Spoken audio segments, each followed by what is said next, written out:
my students, because I had at the IE a first group of people who were starting today my classes, and I was telling them there's nothing worse in the world than a speaker who will have too much light on his face so that he can see the faces of the people he's talking to.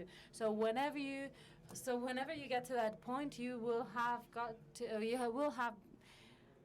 will be at a point that nothing can actually change or nothing can degenerate even more. Thank you very much, José Luis, for allowing me to come here and tell you what it is that I do. How come a teacher, a professor, has to reinvent himself, and how come my life in the last couple years has really changed? And I don't know if it has changed for the better or for the worse. But the thing is, it's changed.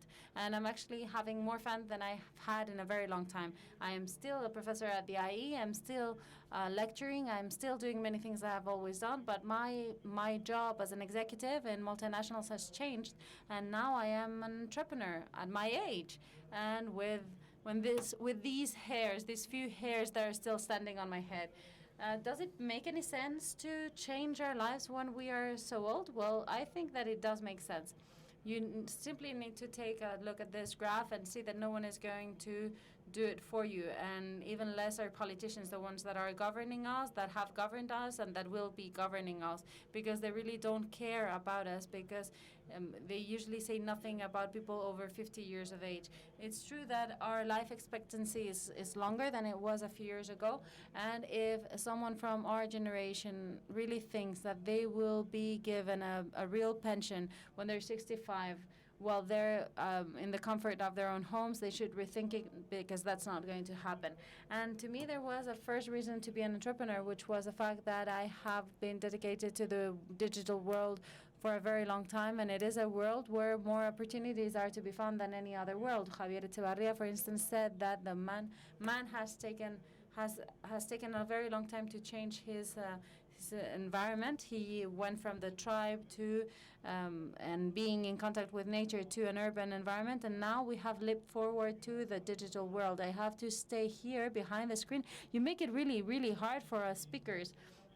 The third change that has taken place is the technological change. It is a recent change, but it is a final or a definitive change, and that is my life due to my work. So, as you can see here on this graph, this is something that makes us rethink things. It is the avant-garde of the economic growth. If we compare companies, if we compare 500 top companies in the U.S., we see that the reference economic categories have really changed with time.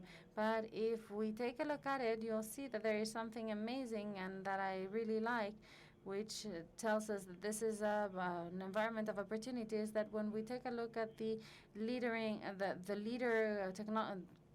industries, which is technology and information, not only has it gone up 5 positions, but the companies that are now the leaders have also changed very much and are still changing. So it is a very favorable environment, so that someone like you, people who have a certain age, who are close to technology, could think to reinvent themselves when they're 50, which is what I did. And I have brought you 3 of the things that I'm doing right now, because if I tell you the whole story and my wife finds out, she will kick me out of the house. The first one is Ofertia, and I have called it Let Me Love You, or Let Yourself Be Loved. Ofertia appeared in my life during an economic crisis. These guys contacted me in 2011, 2012, and they thought that the situation was really, really bad, but they contacted me because they are those people who see crisis as an opportunity instead of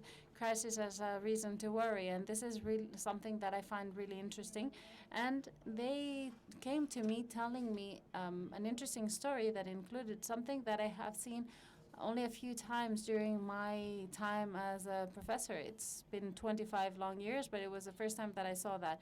They were not just a group of engineers or doctors or biochemical engineers, but a group of multidisciplinary people who were facing the same problem from different angles. And this is something that I haven't seen very often. I have seen many companies fail because they had a very specific vision, but they were a group, a heterogeneous group, an interesting group. And they told me something that I thought was completely crazy. And I don't know if you know about this, but in Spain, there is an amazing budget that is being spent every year in printing brochures, commercial brochures that are not even read.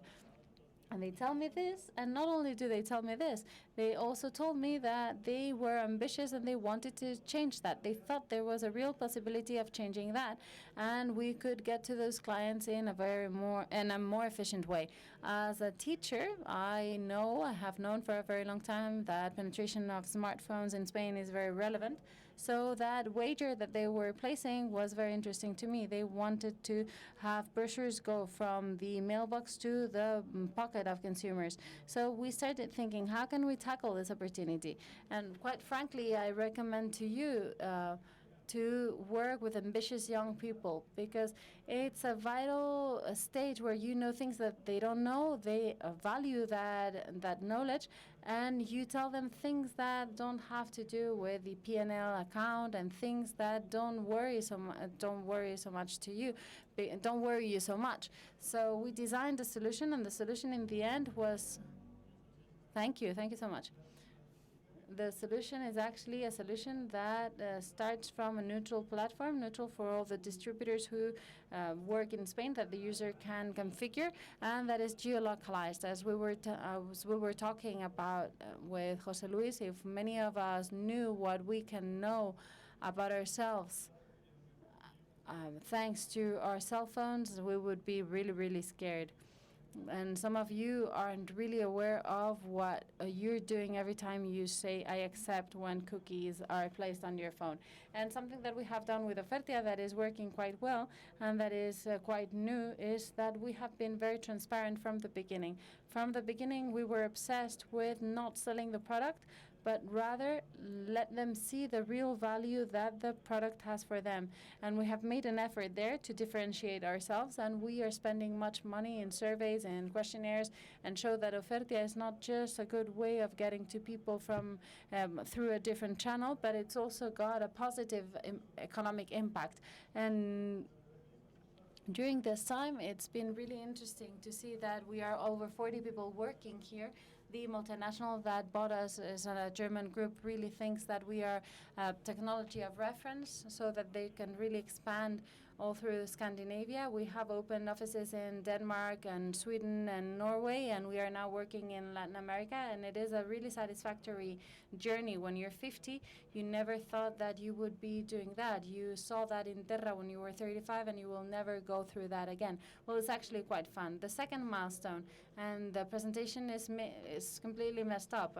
José Luis, really, what have you done? You have messed with my presentation.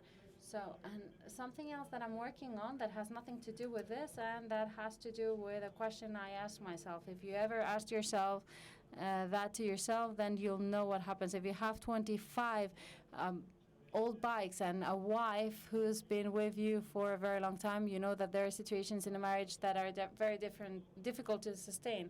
Because I had 25 motorcycles, and 23 of those motorcycles are in my mother-in-law's house, and that is an added element. Well, this is something that has allowed me to learn many different things and has made me rethink many different things that has to do with my hobby, which is fixing old bikes, which is something that I have done for a very long time. You have 25 bikes, and in order to justify purchasing motorcycle number 26 is actually quite dry. You don't have many more ideas. And when she sees 5 bicycles, motorcycles that are just the same, it's really difficult to really argue that you need a 26th motorcycle. But I had a friend who was in the same situation as me, and a hobby doesn't just need to be fun. It can actually become a business. So since I had been writing using a pseudonym in the internet, we decided to start telling the universe that we wanted to do a survey and we wanted to know how to turn on bikes electronically. I'm ashamed to say this before so many people. I am King Scorpion. I am the moderator of an all motorcycles forum that has many, many users. And I actually used my position as a moderator in the forum to talk about that and see what people thought. Well, the result after 2 years is that we were the champions for classic motocross last year. So I guess that might be silly, but I was really happy last year when we won. And we made our motorcycles go from Barcelona to Tokyo with our product, and that was also a big satisfaction for us. And I have a separate account that my wife does not have to check upon, and she doesn't mind if I play with motorcycles from time to time, and I spend my money on that. And the last point which I wanted to tackle is something that has nothing to do with this, that was actually that arose from helping a friend who had found himself unemployed at a bad age, and we thought that we could sell healthy food in offices, something that has nothing to do with anything I have done previously. But with time, we have over 300 machines working in Madrid. This is a business that feeds itself. We don't have to invest on it because it's generating enough cash flow to keep on growing. And my friend actually is now working for an Undertaker, so I guess that this is just way too funny to be considered true. So I just wanted to tell you that when we analyze all of these investments, we see that there is a correlation. There is a precise correlation that has to do with the behavior of the 500 top companies in the U.S. We see that one is a digital intermediary, and the least profitable one is my selling peanuts in offices, but it still gives money. What have I learned from this? Well, I think that I'm going to spend 1 extra minute, and I hope you'll excuse me for that. So I think that we have to be very honest to know whether we're doing what we want to do. The wind will never help those who don't know where they're going. So you need to know where you're coming from, where you're going, and what it is going to be useful for. And also we need to know that when you're older, you know your tools best, and you know that it's not true that threats and opportunities are not just threats and opportunities. They're external circumstances. We make them seem as threats or opportunities depending on how we look at them. And then there is something else that is not always understood. Sometimes we have to reread our marketing books and realize that not always what I know how to do is a product that really satisfies the needs of our clients, or maybe doesn't do it in the most optimum way. For instance, an example that we always give, everyone talks about how brilliant Apple was by launching iPod, but they never tell us about how useless Sony was when they realized that no one was purchasing batteries or purchasing headphones. We simply were buying music, and this was when it was easier to move music around, they died. So this has to do with the value proposition. If you want to build a ship, you shouldn't just talk to people about wood and nails. You should talk to people about the immensity of the sea and how beautiful that will be.